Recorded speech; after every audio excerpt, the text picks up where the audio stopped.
Good morning, viewers. Today, I would like to talk about two things. One is the British Council London. The second one is the slang for us.com. First of all, I would like to talk about British Council. I think all teachers, especially teachers of English across the globe, should know British Council. British Council is the best and the greatest teaching English institute in the world.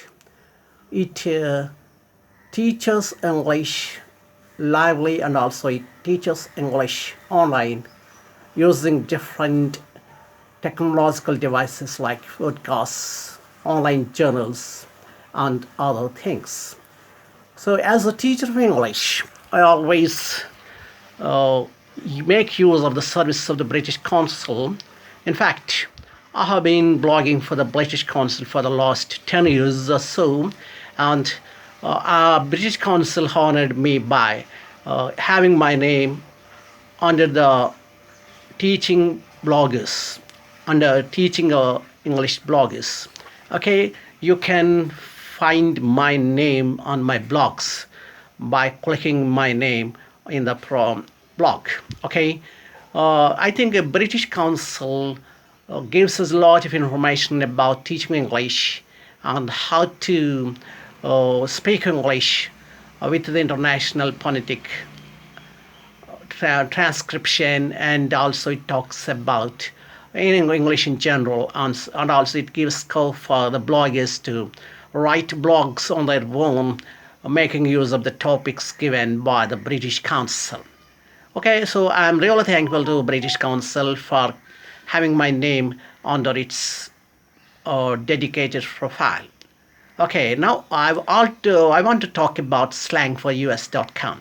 Slangforus.com is a website created by David D. Jones of America. Is a national level runner, and also is a Native American, and he is preparing videos on slangforus.com. Actually, he gave me free lifelong subscription, and I'm very thankful to him. And so I became the first subscriber in the world. So I have created a world record. In fact, I created another world record 5 years ago when British Council honored me by having my name in its dedicated profile. So I say that both British Council and slangforus.com did a lot of help for me to get international recognition, and now I have become an international teacher. That's I'm very thankful to both British Council and slangforus.com. Now let us think of or teach something about British Council, British English and American English. So I feel that both British English and American English are my two eyes. If you ask me which eye is better, I can't say. I say I need both the eyes with good vision. So I want to keep track of both British English and American English. As far as the differences of British English and American English are concerned, I say there are structural differences, there are phonological differences, there are also idiomatic and differences in usage.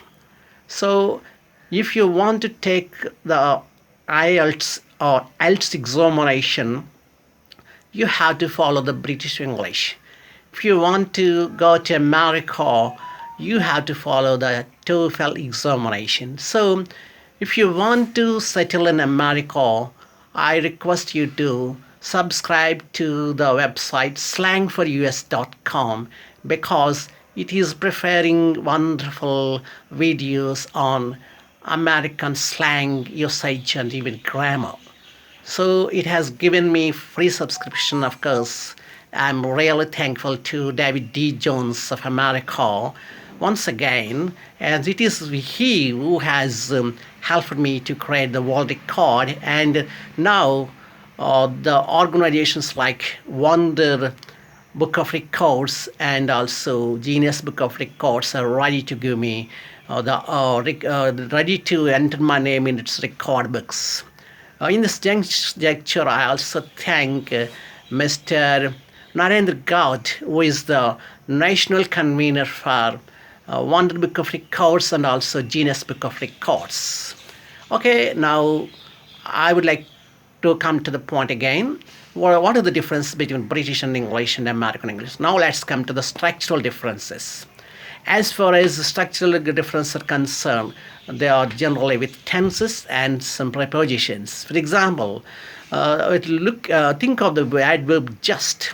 Just is used in present perfect in British English, and it is used in the simple past in American English. For example, in British English, we say, he has just come. But in American English, the Americans say, he just came. Of course, now the difference between American English and British English is slowly lost because of the influence of American English on the British English and the influence of British English on the American English. Nevertheless, most of the colonial countries like India follow the British English as far as the competitive examinations are concerned. So now let us talk about IELTS. IELTS is International English Language Testing Service. I think it is connected by the British Council, and those who get good grades like C1 or C2 will eventually get good jobs all over the world. So if you want to prepare for IELTS, you should follow the materials or podcasts given or supplied by the British Council. If you want to take the TOEFL test of English as a foreign language, you have to follow the American English. And if you are going for TOEFL examinations, you also have a look at slangforus.com. Slangforus.com is based on American English.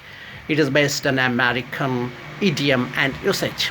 For example, I am giving the example for American idiom. For example, Mr. David D. Jones sent me some material in which there was an idiom like the horse of a different color, and the second idiom is over my dead body. Okay, now I will give the example, the horse of a different color. If somebody asks me, are you going to school? No, I'm not going to school. Then he asks me, what are you doing? I say that I'm preparing videos using YouTube. Then he says, horse of a different color. Here, horse of a different color means a novel idea, because going to school is a routine work, but preparing videos on YouTube is really novel. In fact, I got the idea because of the leisure or freedom I was given during this 4 months.